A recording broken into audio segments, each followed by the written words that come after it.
भाई रवि शास्त्री ने कहा है कि रोहित शर्मा को लोअर ऑर्डर के बजाय टॉप ऑर्डर में बैटिंग करनी चाहिए अगले टेस्ट मैच में। यानी काफी बोखलाहट है इंडियन क्रिकेट ड्रेसिंग रूम में, मैनेजमेंट के अंदर, जब 10 विकेटों से ऑस्ट्रेलिया ने शिकस्त दे दी है भारत की टीम को, जिन्होंने बड़े बड़े क्लेम किए थे पहले टेस्ट मैच के जीतने के बाद। वो इसलिए कहते हैं कि जीत को मनाना तो जरूर चाहिए, लेकिन ओवर कॉन्फिडेंस आपको मरवा देता है। सबसे बड़ी गलती पता किसने की?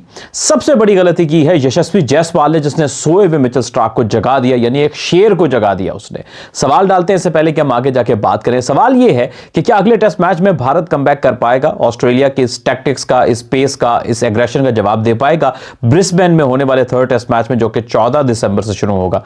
जवाब दीजिएगा कमेंट सेक्शन में। आगे बढ़ते हैं।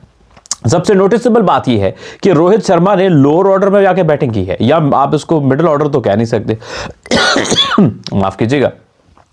तो अब चूंकि रोहित शर्मा जेन्युइन ओपनर हैं, लेकिन स्ट्रगल कर रहे हैं अपनी फॉर्म को लेकर, और बड़े बुरे स्टैट्स एंड नंबर्स हैं इस साल में या रिसेंट टेस्ट मैचेस में इनिंग्स में लेकर रोहित शर्मा के। अब ऑस्ट्रेलिया में दो चीजें कि नया गेंद स्विंग होता है और रोहित शर्मा घूमती गेंद से थोड़ा स्ट्रगल करते हैं। ये एक अलग बात है कि जब वो सेट हो जाए तो वो स्ट्रोक प्ले भी उतना खूबसूरत उनका होता है, शॉट सिलेक्शन उनकी है, उनके पास रेंज शॉट की अच्छी है।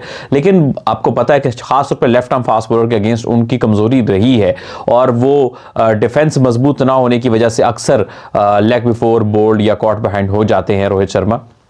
ये प्रॉब्लम रहा, इसको लेके उन्होंने शायद अपना नंबर पीछे कर लिया अपनी फॉर्म को देखते हुए भी। लेकिन शायद रवि शास्त्री ने जिस नुक्ते की तरफ गौर किया है या तवज्जो दिलाने की कोशिश की है साबिक भारतीय बल्लेबाज ने, रवि शास्त्री साहब ने, ऑलराउंडर ने, कि ये कोई मसले का हल नहीं है। मसले का ये है कि आपको अपनी बेस्ट पोजीशन पे ही जाके बैटिंग करनी चाहिए, और आप ओपन करेंगे तो शायद आप बेहतर परफॉर्म करें। लेकिन एक सवाल जहन में आ रहा है, अगर रोहित शर्मा ओपन पे आते हैं तो क्या कोई यशस्वी या केएल में से कोई ड्रॉप होगा? दोनों अच्छे प्लेयर हैं, दोनों ने पहले टेस्ट में बहुत अच्छा खेला था, तो ड्रॉप तो नहीं हो सकते।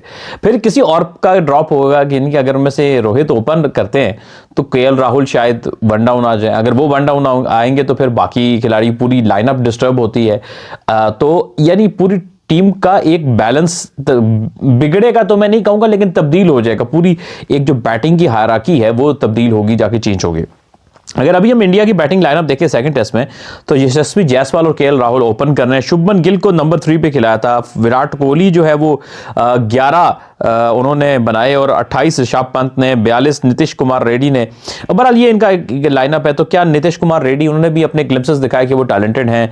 फिर इसके अलावा जो ऋषभ पंत हैं वो तो एक प्रोमिनेंट मेंबर हैं। शुभमन गिल ने भी प्रॉमिस दिखाया सेकंड टेस्ट में, बहुत ज्यादा बड़ा स्कोर तो नहीं किया, लेकिन प्रॉमिस दिखाया कि बिलोंग्स टू दिस सिनेरियो। तो फिर क्या आप शुभमन गिल को पीछे करेंगे? लेकिन वो तो टॉप ऑर्डर बैट्समैन है, तो नीचे कौन जाएगा? सबसे बड़ा सवाल ये है कि नीचे के नंबरों पे कौन खेलेगा। विराट कोहली तो कहीं जाने नहीं वाले, जितना बड़ा वो नाम है और जितने बड़ा वो उनका काम है, और जैसे वो महान है। तो अब सवाल बहुत सारे हैं। अब देखें ना, यही क्रिकेट है। पहले टेस्ट में इंडिया ऑन द टॉप था, सब तारीफ कर रहे थे, बड़े मार्जिन से ऑस्ट्रेलिया को हराया था इंडिया ने, और जैसे लग रहा था कि इंडिया खा जाएगा पूरी टेस्ट सीरीज में। अब अगला टेस्ट हुआ है तो ऑस्ट्रेलिया ने इतनी धमाकेदार और इतनी दमदार वापसी की है, जिसमें मिचेल स्टार्क की जो एक, अच्छा, मिचेल स्टार्क का एक स्टाइल है, आप देखें पूरी उनके क्रिकेट में वो स्ट्रगल कर रहे भी होंगे ना फॉर द टाइम बीइंग, किसी मैच में या किसी स्पेल में वो अचानक से आते हैं। और मिचेल स्टार्क मशहूर है अनप्लेएबल बॉल करने में, नहीं, बीच में एक अचानक से एक अनप्लेएबल बॉल करेंगे, और जब वो रिदम पकड़ते हैं ना, वो जो स्पेल होता है उनका रिदम वाला, वो खा जाता है अगली टीमों को। और वो रिदम मेरा ख्याल है यशस्वी जायसवाल ने जगा दिया है। मेरा ख्याल है कि इंडियन टीम मैनेजमेंट को अगर सबसे पहले किसी को पकड़ना चाहिए तो वो यशस्वी जायसवाल है, कि भाई तुझे क्या जरूरत थी, रन्स भी कर रहा था, क्यों जगा दिया सोते हुए शेर को? तो अब भुगतो। खैर, ऑन द सीरियस नोट देखना पड़ेगा कि अगले टेस्ट मैच इंडिया किस स्ट्रेटेजी के साथ आएगा। ट्रेविस हेड ने बहुत ज्यादा तगड़े आए, और स्टार्क ने तो 8 विकेटें ले ली। सेकंड इनिंग्स में पैट कमिंस ने भी पंजा लगाया, एक बड़ी मशहूर मारूफ जोड़ी। और मेरा ख्याल ये है कि Josh Hazlewood no doubt world class bowler, no doubt about that, इतने सालों में उनका रिकॉर्ड बताता है। अच्छा, जॉश हेजलवुड की बात करें तो no doubt world class bowler, but bowling के आने से ज्यादा फर्क पड़ा, क्योंकि हेजलवुड स्विंग कर रहे थे तो शायद इंडिया के बैट्समैन उनकी स्विंग मैनेज कर रहे थे।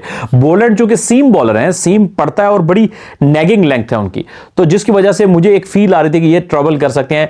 चिप इन किया, बहुत ज्यादा विकेट्स नहीं लेकिन जो इंपॉर्टेंट चिप इन करते रहे इस पूरे टेस्ट मैच में स्कॉट बॉलैंड, और शायद अगले टेस्ट में माइट भी यही कॉम्बिनेशन हमें देखने को मिलेगा ऑस्ट्रेलिया का। सो लेट्स सी क्या होता है क्या नहीं होता है, लेकिन एक बात तो तय है कि तीसरा टेस्ट मैच शायद और भी ज्यादा इंटरेस्टिंग होगा, और यही आप में और हम सब एक्सपेक्ट कर रहे थे गावस्कर बॉर्डर सीरीज में कि पलट झपट के वार करेंगे एक दूसरे पे, पहले इंडिया अब ऑस्ट्रेलिया, तीसरे टेस्ट में क्या होगा देखते हैं।